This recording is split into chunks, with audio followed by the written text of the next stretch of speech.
8번째 강원 녹색전환 공론장을 시작하도록 하겠습니다. 저는 오늘 일부 사회를 맡은 대학생 기후행동 강원 지역 대표 김하중입니다.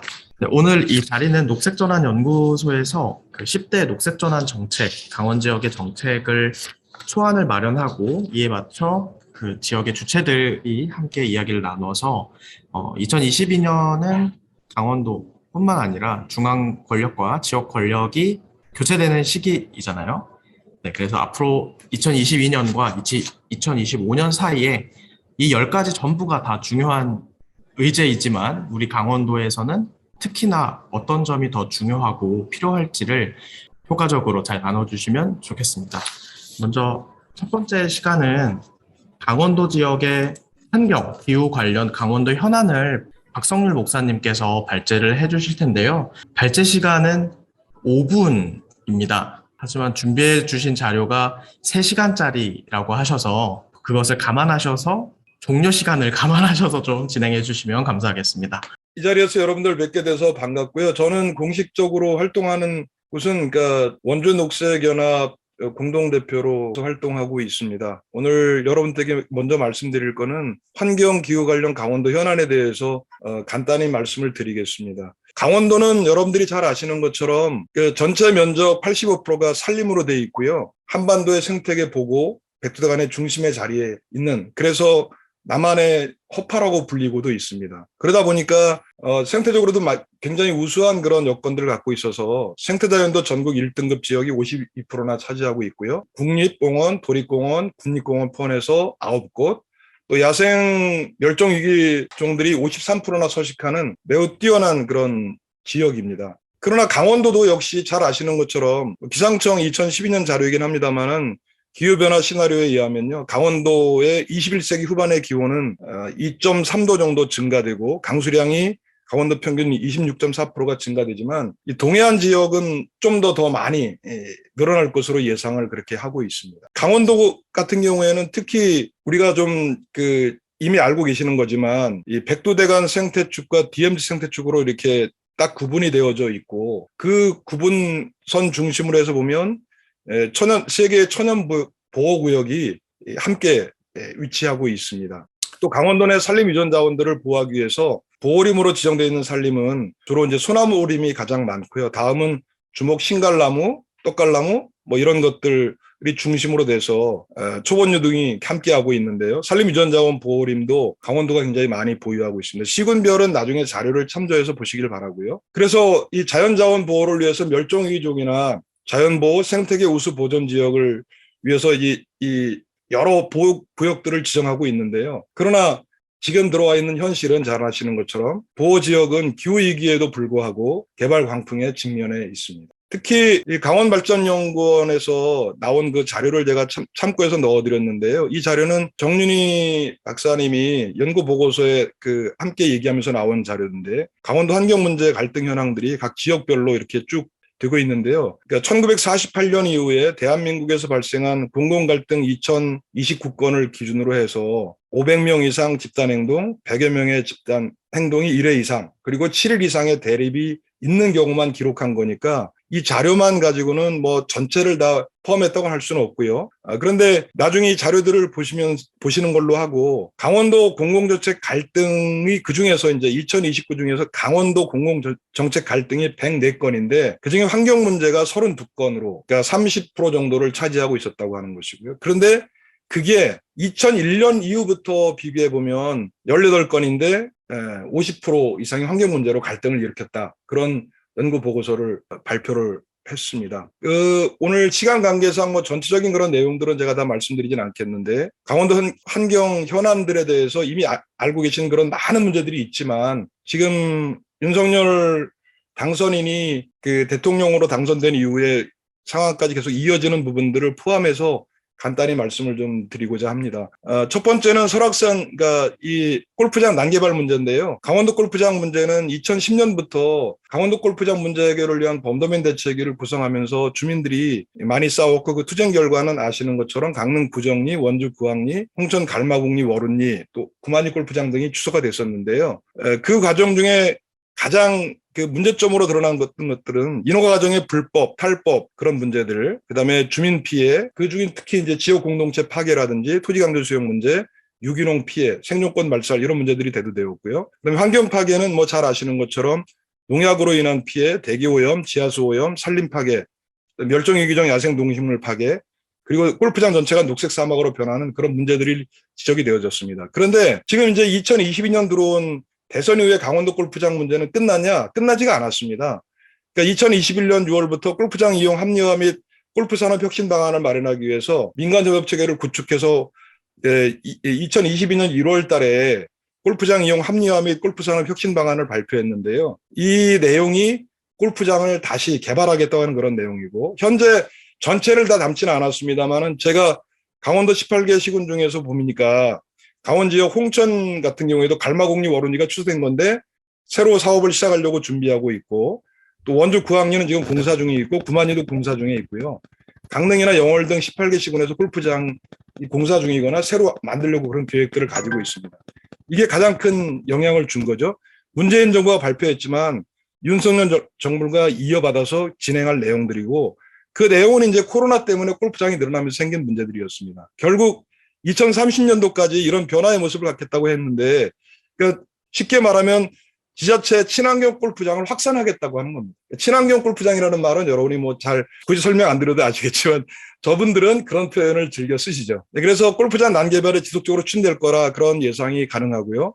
설악산 케이블카 문제는 1982년부터 꾸준히 문제가 대기되어 있는데, 설악산 문제는 뭐 5개 보호구역으로 지정되어 있다고 하는 그런 틀이 개발하면 안 된다고 하는 그런 기본적인 개념을 담고 있는 것이죠. 그러니까 천연기념물, 또 국립공원, 생물권 보전지역, 산림유전자원 보호구역, 그리고 백대간 보호구역 이런 것들은 개발하지 말자고 하는 약속이었습니다.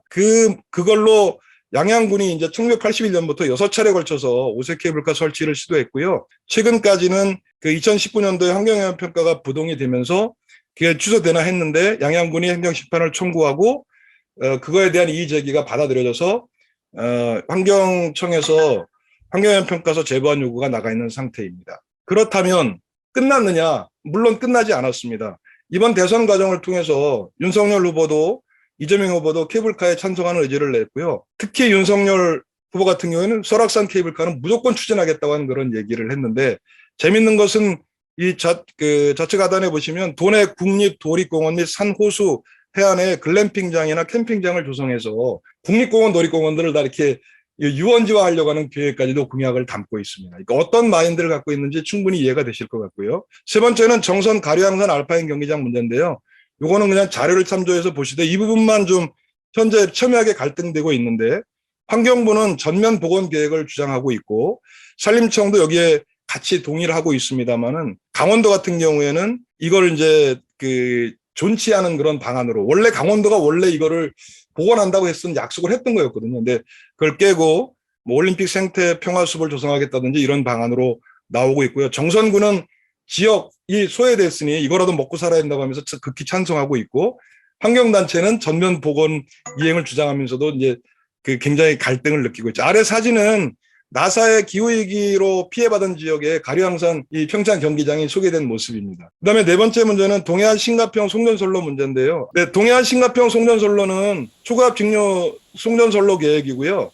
그래서 여기 울진서부터 핵발전소부터 해서 그 화력발전소, 그다음에 동해, 강릉 삼척을 거친 것들을 통해서 강릉, 평창, 횡성, 홍천, 양평으로 이어지는 그런 선로 사업인데, 이 부분들은 이제 지금 현재 각 지역마다 대책위들이 구성해서 싸우고 있는데, 가장 큰 문제는 수도권 전력 공급 목적의 분배 정의를 외면한 그런 사업이라는 점, 그다음에 석탄화력 발전소가 폐기가 전제됐는데도 불구하고 계속 진행된다는 점, 그다음에 사업 자체가 잘 들여다보면 8차 전력 수급 기본 계획 내용이나 이런 것들을 볼 때 그 계획에 대한 목적의 당위성이 추정으로 대부분 되어져 있다고 하는 것이고, 이것들이 절차적 정의를 외면하는 밀실 행정으로 진행되는 부분에서 지금 홍천군청 앞에 같은 경우 홍천군 송전탑 대책위 같은 경우에는 2년 넘게 농성장을 차리면서 싸우고 있습니다. 춘천 속초 동서 고속철도 문제는 굉장히 많은 설악산 국립공원 관계를 넘어가거나 예비 타당성 문제 가지고 갈등이 있었는데요. 현재는 2022년도에 그 사업비 확정에 따라서 건설 사업이 본격 추진 중에 있고요. 특히 그 윤석열 후보 그 공약에 보면 이 고속도로나 철도, 항만 인프라를 지역 공약으로 내놓으면서 여기에 동서고속철도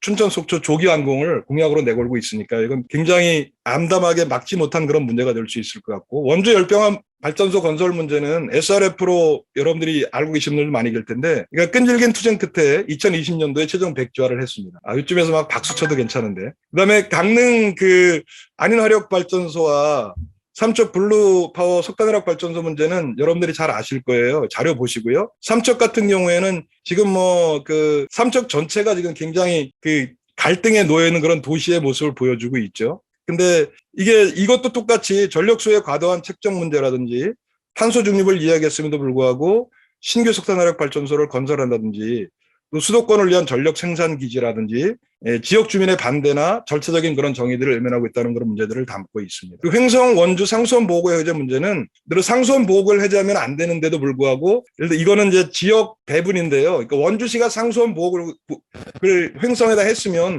횡성에게 어떤 일정 정도의 답변을 드렸어야 되는데 그렇지 않고 그냥 상수원만 강조하다 보니까 지역에서 이렇게 갈등으로 민비 갈등처럼 보이지만 사실 근본적인 문제가 들고 있고요. 그다음에 최근에 기후위기 때문에 재생에너지 문제 때문에 강원 산지 태양광 풍력 발전이 막 늘어나고 있는데요. 이거는 뭐 지금 시간 관계상 자료 보시고요. 이것만 좀 말씀드리고 싶어요. 그러니까 태양광 발전소 설치 현황을 보시면, 그러니까 광역자치단체, 그러니까 서울시라든지 부산시, 광역도시 같은 데는 설치가 거의 없는데 지역으로 내려오면서 설치를 하고 있다고 하는 그런 점들이, 이게 그 잘 살펴봐야 될 문제점들이 있는 거고요. 강원도 같은 경우에도 특히 굉장히 많은 그런 발전소들을 설치하고 있습니다. 그래서 이 문제 같은 경우에는 저희가 얘기하면서 이제 뭐 국토 파괴 사업이다, 간척지 산지 우량 농지 잠시 가는 태양광 문제다라고 했는데, 제일 큰 문제는 그 생태적 가치를 위한 게 녹색과 녹색의 전환 가치가 굉장히 많은 것 같아요. 그러니까 한쪽에서는 재생에너지 늘려야 된다. 근데 한쪽에서는 반대다. 그런데 이게 이제 가치와 철학 없이 진행하다 보니까 많은 문제점들이 도출되고 있습니다. 그래서 이 문제에 대해서 경기연구원에서는 지속가능한 신재생에너지 정책 대안으로, 그러니까 지금처럼 허가받은 민간 사업자가 주도하는 난개발이 아니라 공적 영역으로 개발할 수 있는 그런 방안들을 좀 마련해야 된다는 대안도 제시하고 있습니다. 홍천 양수발전소 문제는 자료를 참고해서 보시되, 지금 현재는 홍천군 같은 경우에는 이게 이제 에너지 믹스 그 사업인데도 어떻게 그 호도하고 있냐면 1조 원의 대규모 국책 사업이다. 그러다 보니까 지역 경기 활성화가 기대되고 이걸로 인해서 관광 활성화가 될 거다. 이게 목적과는 전 상반된 얘기를 하고 있고요. 그러다 보니까 주민들은 양수발전소는 적자 사업이고 예정지의 생태환경 파괴가 되고 뭐 수질 저하가 되고 그다음에 생활이 불편하고 그다음에 근본적으로는 이게 그 기후위기와 상관없는 기후정의를 외면한 사업이다, 이렇게 싸움을 계속하고 있습니다. 그다음에 그 산지 태양광 그 문제뿐만 함께 어울러서 대규모 벌목과 탄소 중립 문제가 대두됐는데요. 이거는 그 2021년도 작년도 5월 달에 홍천군에서 언론 보도를 통해서 보도했던 드론 사진이고요. 이것도 자료 참조해서 보시되, 기후위기를 대응한다고 하면서 산림청에서 30억 그루의 나무를 심겠다고 발표했었고, 그것이 탄소중립위원회에 받아들여져서 에너지 흡수원으로 여전히 똑같이 산림 바이오매스와 나무 심기를 통한 그런 것들로 기후위기를 대응한다고 하는데, 요번에 산불 때문에 대략 그 여기 강릉으로부터 해서 그 동해시, 삼척, 그리고 이쪽에 울진 쪽에 크게 산불이 났잖아요. 장기간. 거기에서 훼손된 규모가 24,000헥타 정도로 대략 이렇게 보고 있는데, 좀 더 자세하게는 좀 늘겠지만 작년 안에 그 홍천군에서 벌목된 것만 5만 헥타입니다. 그러니까 조용히 산불이 나서 다 훼손된 것이 있고, 그래서 이 문제들은 계속 갈등 중에 있는 문제고요. 마지막으로는 삼척핵발전소 문제인데 다 끝났습니다. 오랜 기간 싸워서 끝났고, 특히 2019년도 6월 달에 지정고시까지 철회가 되어서 완벽하게 철회가 되었는데요. 이 자료에 그 신한월 3, 4, 5기를 넣은 것은 문재인 정부 때 이거를 취소를 못하고 2023년 12월까지 그 공사계획 인가기간을 연장을 했는데, 전기사업법상 이게 4년이 지나면 인가가 끝나기 때문에 그런 거였는데요. 윤석열 정부 들어오면서 막강한 그 원전 강국으로 만들겠다고 하면서 지금 전문가들이 얘기하고 있는 게 그러니까 삼척의 대진 1, 2호기, 영덕의 천지 1, 2호기가 다시 그 발동을 걸 가능성이 높다라고 예측을 하고 있습니다. 많은 내용 짧게 하려고 하다 보니까 제가 시간을 좀 오버해서 죄송합니다. 이상으로 마치겠습니다. 질문 안 받겠습니다. 네, 감사합니다. 발제자의 문제가 아니라 강원도의 문제가 많은 게 문제인 것 같습니다. 네, 다음 발제자는 윤민지 연구원님께서 강원도 녹색 전환을 위한 10대 부문 정책 초안을 좀 발제를 해주시겠습니다. 네, 안녕하세요. 우선 이제 1부에서 소그룹 토론에서 이제 나누실 의제에 대해서 간략하게 소개를 드릴 녹색전환 연구소 연구원 윤민지입니다. 네, 오늘 모여주셔서 너무 반갑고 기쁘고요. 그래서 우리가 함께 만들고 또 같이 살고 싶은 강원도가 녹색전환이 이루어졌을 때 어떤 모습일까, 그렇게 되기 위해서는 어떤 것이 필요할까, 이런 것들을 위해서 저희가 10대 부문으로 좀 구분을 해서 녹색전환 정책을 제안을 해보았습니다. 우선 저희가 탈성장과 생태 민주주의를 기반으로 녹색전환 사회를 만들고자 합니다. 기존에 있었던 가치에서 변화해서 생태와 협동의 가치를 우선순위에 두고 지역을 바탕으로 정의, 수나 연대를 지향하며 우리 삶을 둘러싼 모든 부문에서 전환을 탐구하고 대안을 찾고자 이러한 공론장을 마련하고 수속 작업들을 기획을 하게 되었습니다. 우선 10더하기 지금 0대라고 되어 있지만 추후 오늘 공론장과 추후 이제 계속 의견 수렴을 통해서 강원도에서 추가로 강조되어야 할 부문과 현안을 추가할 예정이고요. 10대 부문 같은 경우에는 미리 자료집에서도 살펴보셨겠지만 이제 무엇을 할 것인가, 목표와 관련된, 그리고 이행 기반과 관련된 어떻게 할 것인가, 그리고 학습과 인식, 돌봄 적응, 농업 먹거리, 에너지 전환, 건물, 교통, 수송, 순환사회, 전환경제, 이렇게 10대 부문을 먼저 제안을 드립니다. 그래서 간단히 의제를 빠르게 소개를 드리자면, 우선 계획, 목표, 지표와 관련돼서는 기후위기를 초래하는 이제 인류 발생적인 온실가스 감축 목표를 강원도에서는 이번 민선 8기 정부의 목표로서 2025년까지 몇 %를 줄일 것이냐. 특히 여기서는 쟁점이 되는 부분이 지금 강원도가 2040 탄소 중립을 목표로 하고 있는데, 이는 강릉과 삼척의 신규 석탄 화력 발전소가 앞으로 발생시킬 온실가스 배출량이 가만히 되지 않은 수치입니다. 그래서 이런 부분들까지 검토를 해서 말씀을 나누시면 좋을 것 같고, 두 번째로는 특히 녹색전환, 그리고 기후위기 대응을 했을 때 사회라는 것은 사실상 온실가스 감축 양만을 제로로 만드는 것이 아니다. 우리는 좋은 삶, 품위 있는 삶을 원한다. 그래서 그것들을 평가를 하고자 했을 때 불평등, 그리고 일자리, 자살률과 관련된 지표를 녹색전환과 관련된 총체적인 지표로서 포함을 해야 된다. 그리고 인간 사회뿐만 아니라 비인간 동물, 생물 다양성과 생태계에 대한 지표까지 포함을 해야 된다. 이런 부분을 제안을 드렸고요. 어떻게 할 것인가에 대해서는 우선 어떤 예산으로 추진을 할 것인가 했을 때 기후 대응 기금으로서 강원도의 예산 약 7조의 0.4%인 285억을 마련한다는 것을 제안을 했습니다. 그리고 이미 탄소 인지 예산 제도는 시행 예정이지만 이를 정말 녹색 전환을 제대로 시행하는 데 있어서 어떻게 사용을 할 것인가에 대해서 논의가 필요하고요. 그리고 이행 방안과 관련돼서 5대 기반, 이 그림에서 보이시는 것처럼 예산, 실행 조직, 계획, 거버넌스, 녹색전환 조례, 그리고 국제연대, 지역연대까지 해서 2대 연대 정책까지 포함해서 실행에 옮긴다. 제안을 드렸습니다. 학습 인식과 관련해서는 기존의 환경교육을 이제 생태 전환 교육이라고 해서 인간과 자연의 공존과 지속 가능한 삶과 관련해서 생태 전환 교육 예산을 현재 굉장히 작은 수준인데 1인당 1만 원으로 확보를 하고 기후위기 시대에 대비하기 위한 기본 학습권으로서 마련을 한다. 그리고 기존에는 학생들 대상으로 주로 이루어졌던 환경교육을 정책 실행과 관련된 정책 결정자, 공무원, 그리고 주민자치와 같은 이제 결집된 시민사회 대상으로 생태전환 교육 필수 이수 제도를 마련한다는 것을 제안드립니다. 돌봄 적응과 같은 경우에는 특히 기후위기는 취약한 부분부터 가장 잔인하게 파고드는 사회 경제적 재난인 만큼 기후위기 취약계층을 포괄해서 안전 취약계층의 범주를 대폭 확대하고 재난 대비 돌봄 시스템을 구축하고 돌봄 노동의 가치를 그림자 노동이 아닌 제대로 인정하고 지역의 회복력을 높이는 돌봄 일자리를 지원한다. 25년까지 시민 모두의 입장에서 현재 우리 지역의 돌봄 안전 현황을 살필 수 있는 돌봄망 지도를 마련하고 지역사회 통합 돌봄으로 나아가기 위한 기반을 구축한다는 것을 제안을 드립니다. 다섯 번째 부문 농업 먹거리 같은 경우에는 생태 농업 면적을 3배 확대해서 지속 가능한 먹거리 생산 전환을 위한 기틀을 마련을 하고 특히 생산 유통 과정에서 버려지는 먹거리를 25% 줄인다라는 의제를 제안드렸습니다.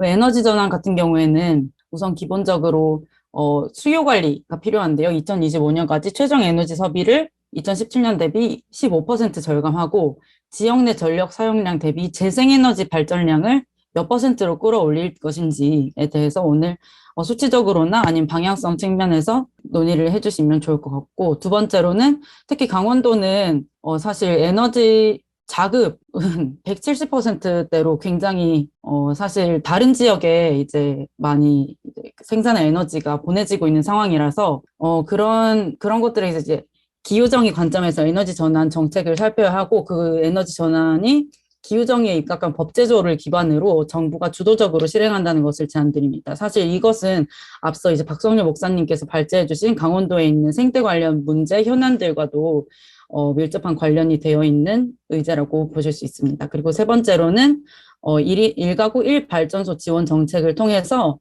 가승에너지 발전량을 대폭 늘리는 정책을 드립니다. 그리고 7번째로 건물 부문은 첫 번째로 주거복지 향상을 위해서 민간 임대용 건물의 최저 에너지 성능 제도 기준을 만들고 적용해서 해당 기준보다 성능이 높은 건물에 대해서는 보상을 지원하고 최저 에너지 성능 제도에 따라서 에너지 성능이 낮은 건물은 이제 시장에서 마이너스 인센티브가 가는 식으로의 제도가 필요하다는 것을 제안을 드리고, 두 번째로는 공공건물이 의무적으로 연 면적의 3%씩 그린 리모델링을 시행해서 2050년까지는 탄소 중립을 달성한다는 것을 제안드립니다. 그리고 교통수송 부문 같은 경우에는 지금 자동차 중심의 교통 시스템에서 자동차 도로와 주차 공간 면적을 줄여서 녹지 공간과 걷기 좋은 도로를 확대한다는 것을 제안을 드리고, 두 번째로 자동차의 그럼 주행거리를 어떻게 줄일 것이냐 했을 때 그것을 대체할 수 있는 다른 이동수단, 공공교통망과 비자동차 이동망을 확충한다는 것을 제안을 드리고, 마지막으로는 전체 수송 분담률 중 지금 통계도 잘 잡히지 않고 있는 자전거 수송 분담률을 높일 것을 제안을 드립니다. 그리고 9번째로 순환사회인데요. 우선 순환사회, 자원순환, 지역 내에서 자원과 에너지의 순환에 대해서 그 지역에서 좀 비전과 방향을 가지고 실험과 정책을 해나갈 수 있는 센터가 부재하다는 것이 좀 문제라는 문제의식에서 강원도에 순환사회 전환센터를 마련한다는 것을 제안을 드리고, 특히 자원순환 산업 규모에 비해서 산업 재해 빈도와 강도가 좀 많이 심각한 곳인 만큼 자원순환의 공공성을 지역에서 강화하기 위해서 조치가 필요하다. 세 번째로는 건설 폐기물인데요. 지금 도시계획에서 재개발 과정에서 기존의 건축물들을 그냥 분별 해체하고 재사용이 가능하도록 해체하는 것이 아니라 그냥 부수는 방식이 건설 폐기물을 막대하게 발생시키고 있는데, 지금 건축 연한들을 보면 앞으로 이 건설 폐기물 발생량은 앞으로도 심각해질 전망이라서 이거에 대해서도 지역이 도시계획 차원이라던가 다른 차원에서 발생량을 줄이고 그 재활용된 폐기물을 실제로 순환 이용될 수 있도록 그것을 늘린다는 것을 제안을 드립니다.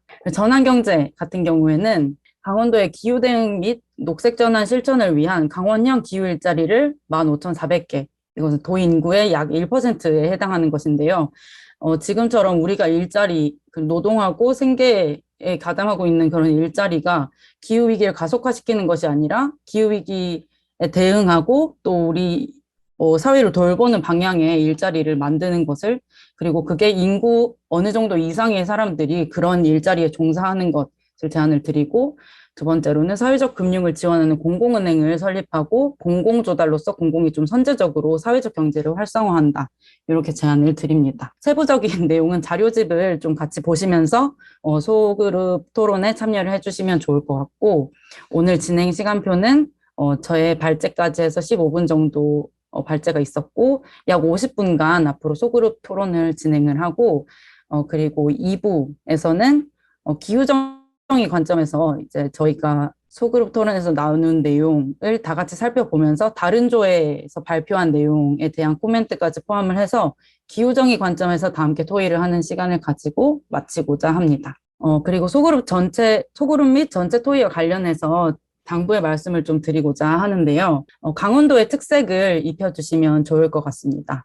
저희가 지금 제안드린 의제들은 모두 초안이고 말씀해주신 보완점과 수정사항들을 반영해서 앞으로 계속 보완해갈 계획을 가지고 있으니 기탄 없고 가감 없는 토론을 부탁드리고 싶습니다. 결과물로는 이제 주신 이제 논의거리들과 보완사항들을 반영한 소책자를 한 달 내에 발간을 하고자 하고요. 그리고 카드뉴스 같은 경우에도 한 가지 이제 홍보 방안으로서 우리가 이런 얘기를 나눴다, 이런 상상을 같이 해보자, 이런 식으로 좀 배포를 하고 홍보를 하고자 합니다. 감사합니다. 네, 발제 감사드립니다. 이제 소그룹별로 소회의실을 나누어서 토론을 진행하게 되실 텐데요. 네, 잘 부탁드리겠습니다.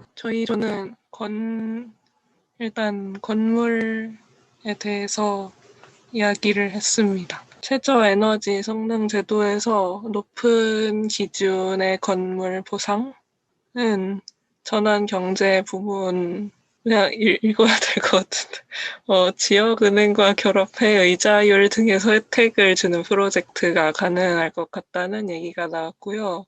그린 리모델링은 순환사회의 건축 폐기물 문제와도 관련이 된다는 얘기가 나왔습니다. 왜냐하면 고치 리모델링 하려면 원래 건물을 부셔야 되니까 폐기물 문제와도 관련된다는 얘기가 나왔고 그린 리모델링의 개념, 저를 포함해서 그린 리모델링의 개념이 생소한 분도 계시고 최저 에너지 성능 제도에 대한 직관적인 설명도 필요할 것 같다는 결과가 나왔습니다. 다음에 교통수송 관련해서는 파리의 15분 도시와 같이 생활에 필요한 시설들을 도보로 이용 가능하게 도시를 계획했으면 좋겠다는 얘기가 나왔고 자전거 수송 분담률이 어느 정도였으면 좋겠냐고 는 질문에 20%에서 50%까지도 얘기가 나왔습니다. 50%는 아주 그냥 높은 희망사항이고요.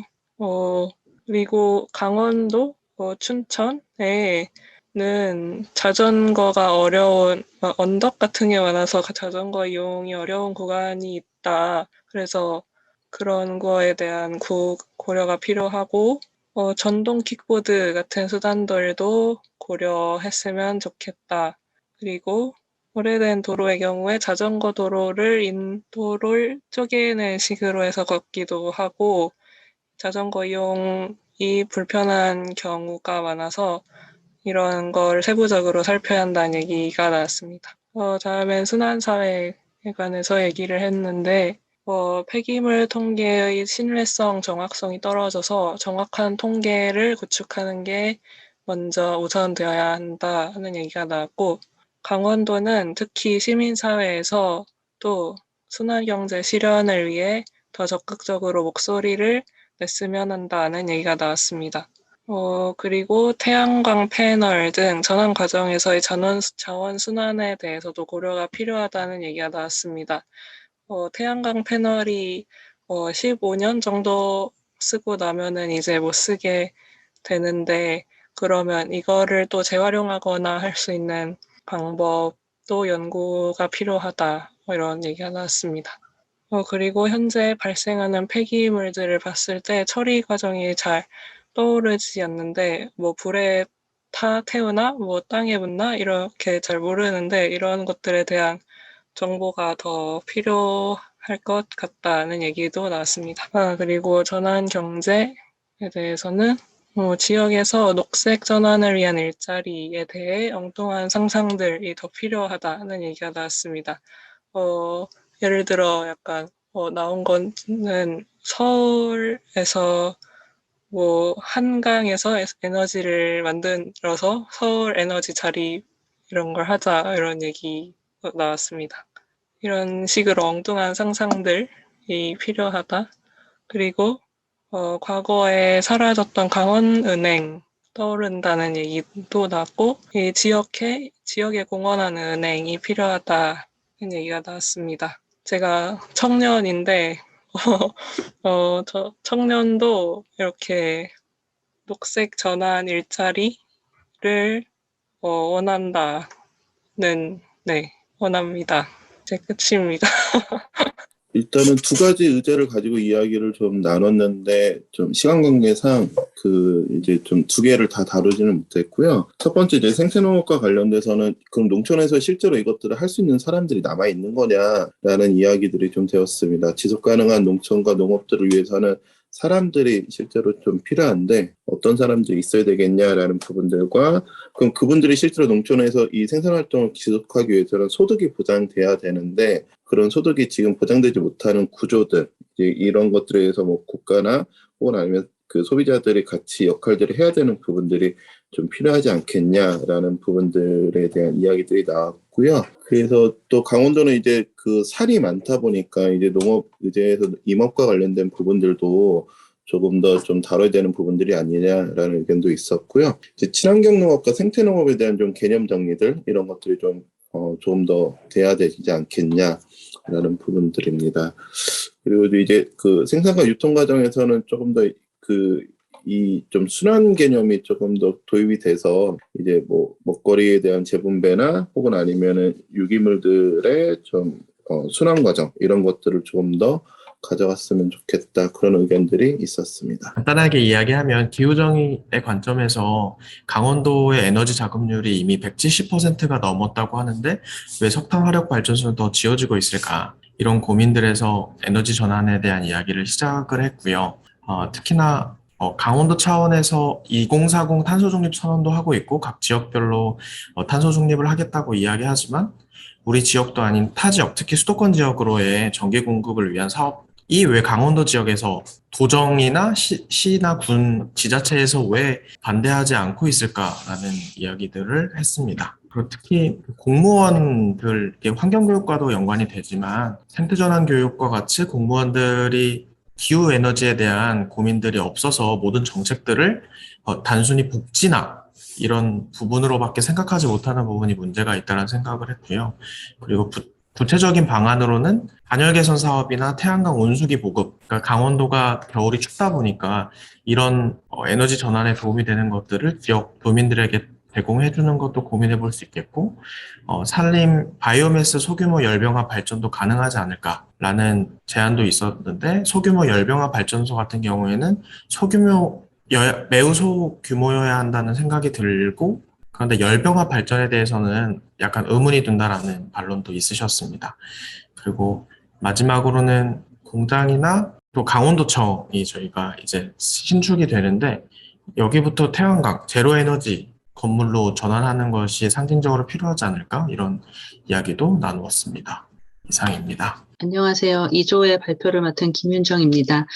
저희 조는 먼저 이제 두 가지 주제에 대해서 이야기했는데, 그 세 번째 주제인 학습과 인식에 대해서는 생태전환 교육 예산으로 제안에는 이제 202억 정도의 그 교육 예산을 이제 강원도에서 마련하는 것이 제시되어 있었는데 그 교육 예산 기준에 대한 세분화가 조금 더 구체적으로 제안이 되었으면 좋겠다라고 하는 의견이 있었고요. 교육을 제공하는 부분에 대한 예산도 있지만 실제로 사람을 키울 수 있는 부분에 대한 교육 자원으로 활용되는 부분과 그리고 그분들이 실제로 그렇게 사람의 투여가 되어서 그렇게 이제 그 좀 전문화된 사람들이 지역에서 활동가 내지는 강사와 같은 방식으로 다시 그 예산을 통해서 재생산될 수 있는 부분들이 일자리나 소득 창출로 연결 가능하다라고 하는 좀 설득적인 명분이 있었으면 좋겠다. 그리고 인건비뿐만 아니라 교재 교구라던가 아니면 다양한 교육 대상 연령에 따른 좀 교육의 특이성들이 있을 텐데 그런 부분들의 형평성을 고려한 그런 제안들로 좀 다듬어졌으면 좋겠다라고 하는 의견이 있었고요. 그리고 교육 대상자의 수준을 파악하는 것도 중요한 문제다. 그래서 기존의 행정이라던가 이제 지역 차원에서도 자원순환이라던가 아니면 환경 관련된 교육과정들이 굉장히 많아졌지만 실제로 그 교육과정을 이수한 사람들에 대한 전문성이라던가 좀 질적인 교육 효과성 이런 부분들에는 여전히 좀 한계가 있을 수 있는 부분들이 있어서 이제 그런 이제 좀 질적인 부분들을 조금 더 면밀하게 파악하고 실제로 이제 그것들이 어떻게 좀 잘 성과로 연결될 수 있을지 이런 부분들의 필요성이 보완되었으면 좋겠다 하는 의견이 있었습니다. 그리고 환경교육에 있어서도 이제 교육 대상이 이제 뭐 공무원이라던가 아니면은 이제 뭐 정책 결정과 관련된 이런 분들뿐만 아니라 각 학교 단위에서도 지역 교과의 부분에 그 지역적인 환경 상황이라던가 생태의 관점들이 담겨져 있는 방식으로 교육이 되었으면 좋겠다라고 하는 거 있었습니다. 그리고 생태전환 교육 필수 이수에 대해서는 제 교육이 어떤 부분에서 필수적으로 이수가 가능할 것인가라고 하는 부분들에 대한 평가 작업이 같이 맞물려 있었으면 좋겠다라고 하는 것입니다. 그래서 많은 의무 교육들이 만들어질 수는 있지만 실제로 그것이 잘 활용되지 못하는 지점들을 뭐 마을 사업이라던가 정책 사업으로 반영을 해서 그것이 어떤 방식으로 활용되고 성과까지 이루어졌는지 하는 체계들을 이제 필수 교과로만 제안하는 것이 아니라 이제 아예 연동시켜서 제안하는 것이 필요하다는 이야기 있었고요. 그리고 교육 대상이나 연령별에 따른 교육 체계가 필요하다라고 이야기해 주셨습니다. 그래서 대상별로도 필요하고 분야별로도 차별화된 그런 이제 교육의 방향성이라던가 아니면 이제 커리큘럼들이 논의되면 좋겠다라고 하는 부분 의견이 있었습니다. 네, 네 번째 그 주제로 돌봄과 적응이었는데요. 먼저 세 개의 의제 중에 기후위기 취약계층 범주를 확대하는 것이나 재난 대비 돌봄에 대한 시스템을 구축하는 것과 관련해서 지역의 인프라와 함께 논의되어야 한다라고 하는 의견이 있었습니다.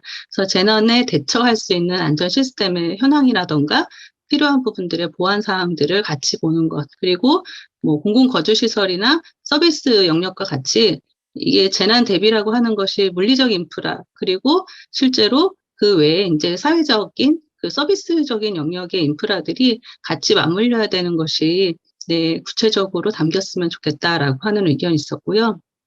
취약계층도 세분화해서 그에 따른 필요를 파악하고 맞춤형으로 돌봄 정책이 마련되었으면 좋겠다라고 하는 의견 주셨습니다. 그 돌봄 노동의 가치를 인정하는 것과 이제 돌봄 일자리 지원하는 의제와 관련해서는 가족 내에 이미 이제 여성들의 돌봄이라던가 가사노동 인정에 대한 사회적 그 의식 전환들이 계속 이제 이야기되고 있는데 이런 부분들이 경력 단절 여성 혹은 보유 여성들이 이미 제공하고 있는 돌봄 노동이나 가사 노동이 실제로 인정받는 구조 그리고 일자리로 연결되는 것들을 연결하는 그런 매칭 구조와 시스템을 고민해봤으면 좋겠다라고 하는 것이 제안되었습니다.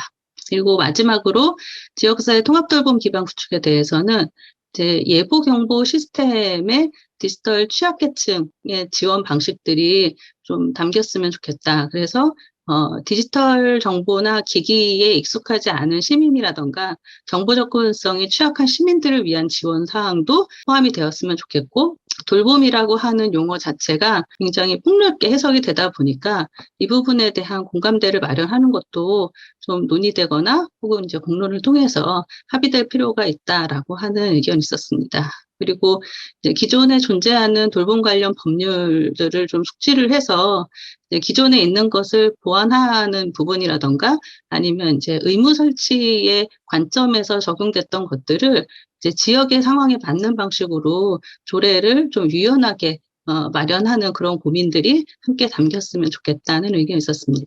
네, 네, 이상 감사합니다. 마치겠습니다. 네. 1조의 목표, 무엇을 할 것인가, 어떻게, 라는 부분이 전체 비전과 관련되어서 되게 광범위하고 또 전체적인 그런 의제를 아우르는 것이라 논의를 좀 깊게 했거든요.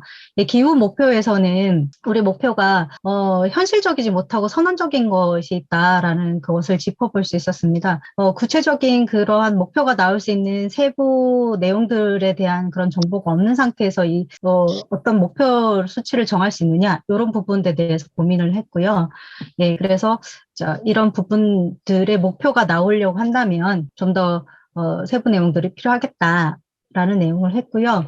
그리고 1-2, 1-3 내용을 보시면 지역 현황이 좀 구체적으로 포함되는 수립이 필요하다. 왜냐하면 저희가 이제 도시도 있고 농촌도 있고 어촌도 있고 이렇기 때문에 그런 지역들의 내용들이 필요하고요. 그리고 일자리 불평등은 지표가 필요한데 이 지표에서는 지표가 좀 부족한 부분이 있지 않냐, 좀 더 지표에 대한 의견이 있었습니다. 그래서 소득 수준뿐만 아니라 자산 지표도 좀 반영이 되었으면 좋겠고, 민간 영역이나 또 공공의 영역으로 확대되는가 이런 부분들을 좀 살펴봐야 한다. 그리고 자살률을 자살률 자체만으로 보는 것이 아니라 사회의 그런 삶의 질, 회복 탄성력 이런 사회적 지표들 같은 것들이 결합되었을 때 유의미하겠다라는 의견이 나왔습니다. 두 번째, 어떻게 할 것인가 논의를 정말 앞에 일 의제를 하느라 좀 급박하게 넘어간 면이 있어서 조금 부족함이 있습니다. 그러나 저희가 지역 계획을 세울 때 예산이 전체가 0.4%라는 정부 예산 기준으로 이렇게 대비해서 강원도 전체 예산에서 0.4%를 잡았는데요. 이것이 0.4%의 근거가 없다. 그럼 이 근거 자체에 문제가 있다면 이 근거를 만들 수 있는 구체적 내용들이 필요하겠다라는 얘기를 했고, 그럼 자원을 어떻게 마련할 것인가라는 그런 민간의 발생자들, 탄소를 배출하는 발생자들의 부담이라든지 이런 것들을 생각하자라고 얘기 나왔었는데, 그럼에도 민간 예산을 기금으로 확보하는 것도 유의미하겠지만, 뭔가 강원도에서 실제로 기후 때문에 고통받는, 또 그리고 실제로 기후 때문에 뭐 강릉의 해안 침식이라든지 이런 부분들은 정부나 지자체가 책임을 져야 한다라고 해서 탄소 예산, 인지 예산 제도도 당연히 만들어져야 한다까지가 얘기가 되었습니다. 그리고 요거 다음 페이지가 있나요? 그래서 2-3 내용은 저희가 논의를 깊이 하지는 못했고요. 이런 부분에서 충분히 수긍하고 좀 더 나중에 기회가 있을 때 의견을 더 주십사 하고 얘기를 마쳤습니다. 여기까지입니다. 네, 감사합니다. 이렇게 5 그룹의 모든 의견을 들어보았는데요. 다음 시간에는 사회자 배턴을 넘겨서 토끼님께서 좀 진행을 부탁드리겠습니다. 저희가 쉬는 시간도 가지고, 그리고 이렇게 좀 생각을 해본 다음에 조별로 내용들을 이해하고 2부에서 만나는 것을 의도를 했으나, 저 1조부터도 너무 논의가 길어져서 그런 시간들을 확보하지 못한 점에 대해서 매우 죄송하다는 말씀 전해드립니다. 깊은 논의를 나눠주셔서 너무 감사드리고요.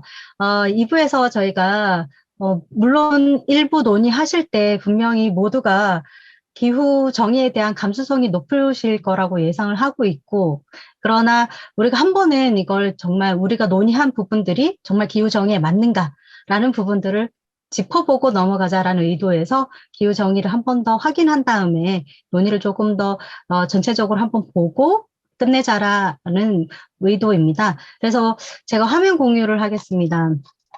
다 아시겠지만 저희가 내용을 한 번 더 확인을 하는 의미에서 기후정의에 대해서 되짚어보겠습니다.